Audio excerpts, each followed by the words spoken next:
Imagine this. It's 6:30 in the morning. Your alarm goes off. Before your eyes even open, you already feel tired. Not physically tired, existentially tired. You stare at the ceiling for a few seconds, trying to negotiate with reality. Maybe 5 more minutes. Maybe tomorrow will feel different. But deep down, you already know exactly how the day will unfold. The same commute, the same notifications, the same conversations, the same exhaustion. You finally get out of bed, not because you're inspired, but because life punishes people who stay still. And that's the terrifying part about modern life. Most people are not running toward a dream. They are simply running away from consequences. Late bills, deadlines, expectations, failure, judgment. In 2026, humanity has become unbelievably efficient. We can order food in seconds, generate AI content instantly, talk to anyone across the planet. And yet, millions of people wake up every morning with a silent question echoing in their minds. What is the point of all of this?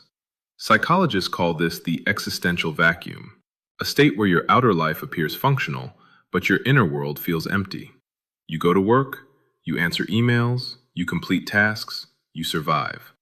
But the spark is gone, and slowly, without realizing it, you become what I call a comfortable ghost, alive externally, disconnected internally. And maybe the scariest part is this: society rewards it. People praise you for being productive while your soul quietly burns out in silence. But thousands of miles away, on the northern islands of Okinawa, Japan, something completely different is happening. There are people in their 80s and 90s who wake up excited to be alive. Not rich celebrities, not billionaires, ordinary people. Farmers, gardeners, craftsmen, grandparents. People who still laugh deeply, move slowly, work meaningfully, and wake up every morning with purpose. In Okinawa, they have one of the highest concentrations of centenarians on Earth, and researchers discovered something fascinating. These people don't merely live longer, they live lighter. They have a reason to wake up, a reason to contribute, a reason to continue becoming. That reason is called Ikigai. And no, Ikigai is not just a motivational quote or a pretty Venn diagram on Instagram. It is a philosophy of existence, a system for building a life that feels worth living. Today, we are not just summarizing a book. We are performing a brutal audit of modern life. Because by the end of this video, you may realize the thing draining your happiness isn't your job, or your city, or your schedule, but the fact that somewhere along the way, you stopped living intentionally. And if you stay with me until the end, I'll show you the exact 21-day framework inspired by Okinawan philosophy that can help you begin finding your own Ikigai. Not perfectly, not instantly, but honestly. And that changes everything.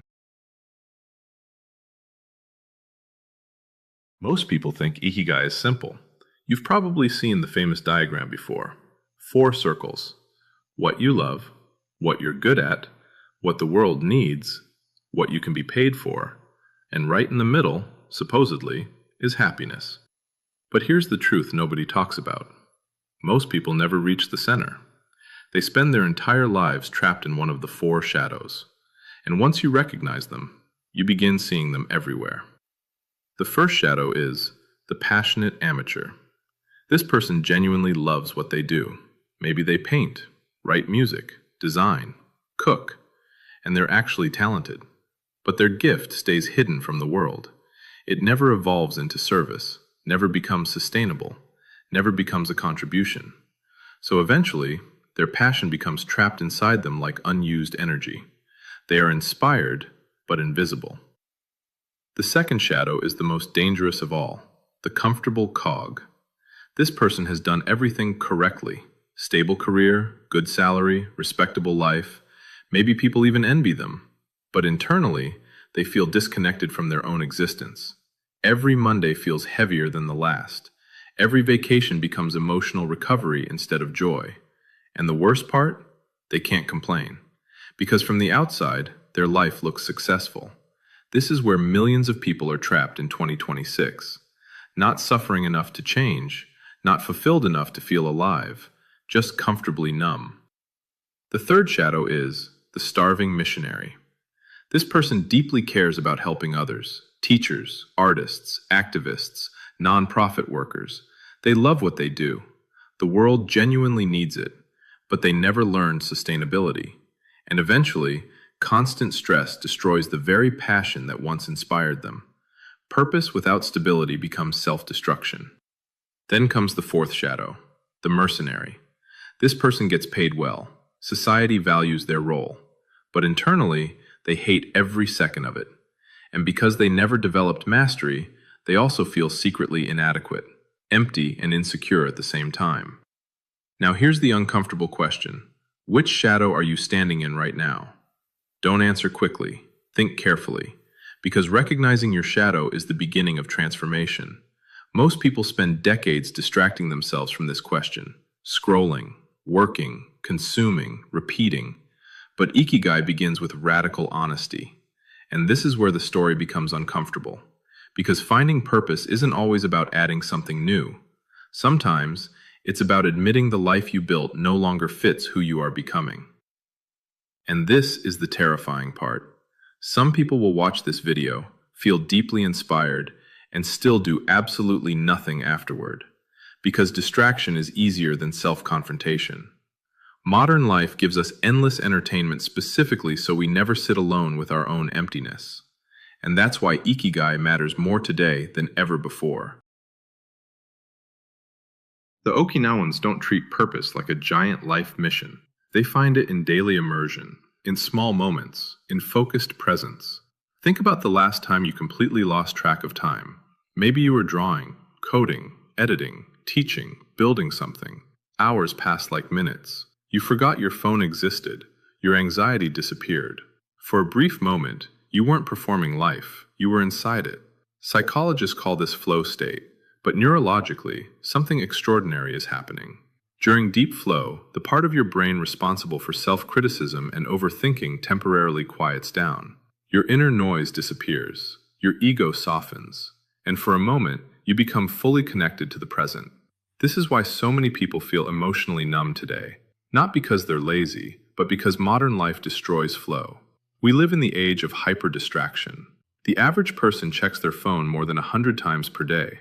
Most people cannot sit alone with a task for even 10 minutes without craving stimulation, and every interruption resets the brain. Flow requires depth. Depth requires stillness. Stillness requires discipline.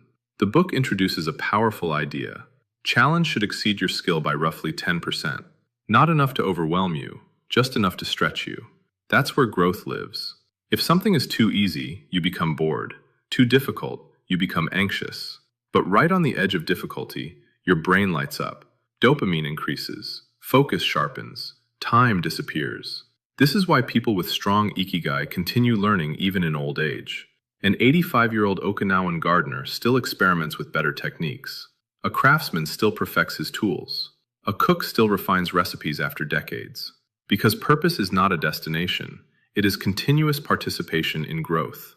And maybe this is the lesson modern culture forgot. We became obsessed with outcomes, while ignoring the experience of living itself.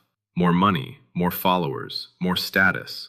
But very few people ask, what activities make me feel deeply alive while doing them?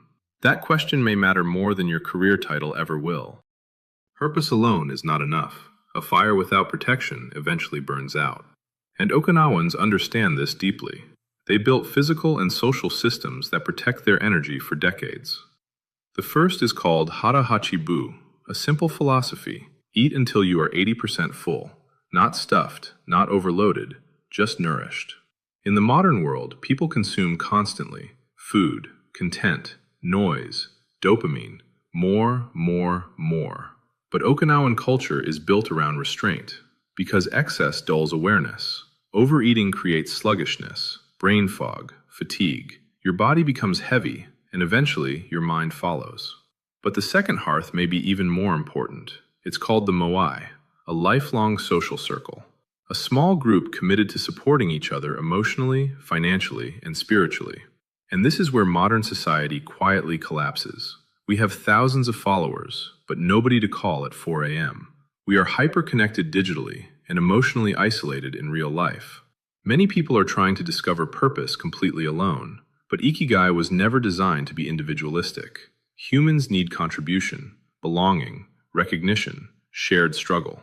In Okinawa, purpose is deeply connected to usefulness. People feel needed, and feeling needed changes human psychology completely. It gives suffering meaning. It gives struggle dignity. Maybe that's why loneliness feels so painful, because isolation convinces the brain that your existence no longer matters to anyone. And without connection, purpose slowly fades. So before asking, "What is my purpose?" maybe ask, "Who am I becoming useful to?" Because sometimes Ikigai doesn't begin with self-discovery. Sometimes it begins with service. So now comes the real question: how do you actually begin? Not philosophically, practically. The Okinawan approach is surprisingly simple. Small actions, repeated daily, protected consistently. So here's your 21-day Ikigai reset. Week 1. The Subtraction Phase. For the next 7 days, identify one thing draining your life force, not dramatically, honestly. Maybe it's doom scrolling, toxic friendships, constant negativity, mindless consumption. Then create distance from it. Delete the app, mute the noise, put the phone away for 1 hour, stop feeding what exhausts you. Not forever, just long enough to hear yourself think again. At first, the silence will feel uncomfortable. That's normal. Modern life trains people to fear stillness, but purpose cannot speak through constant distraction.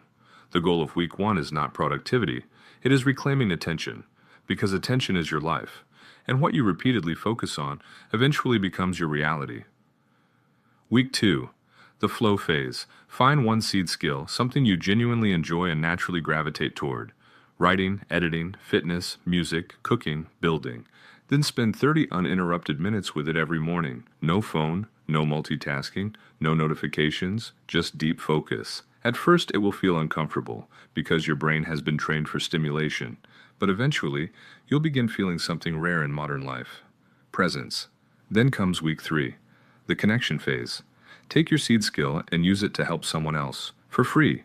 Not for money, not for followers, not for validation, just contribution. Teach someone, help someone, create something useful, because purpose grows faster when it leaves the boundaries of the self. And this leads to the final truth about Ikigai. It is not a finish line. You do not suddenly arrive. It is a quiet flame, small, steady, protected daily, and maybe that's why the Okinawans live so long. Not because they discovered some magical secret, but because every morning they still have a reason to wake up. So tonight, before you sleep, ask yourself one honest question. When was the last time I truly felt alive? Your answer might change your future. If you're starting the 21-day Ikigai reset, comment Day 1 below, and if this video helped you think differently about your life, subscribe. Because in a world designed to distract you from yourself, choosing intentional living is a radical act.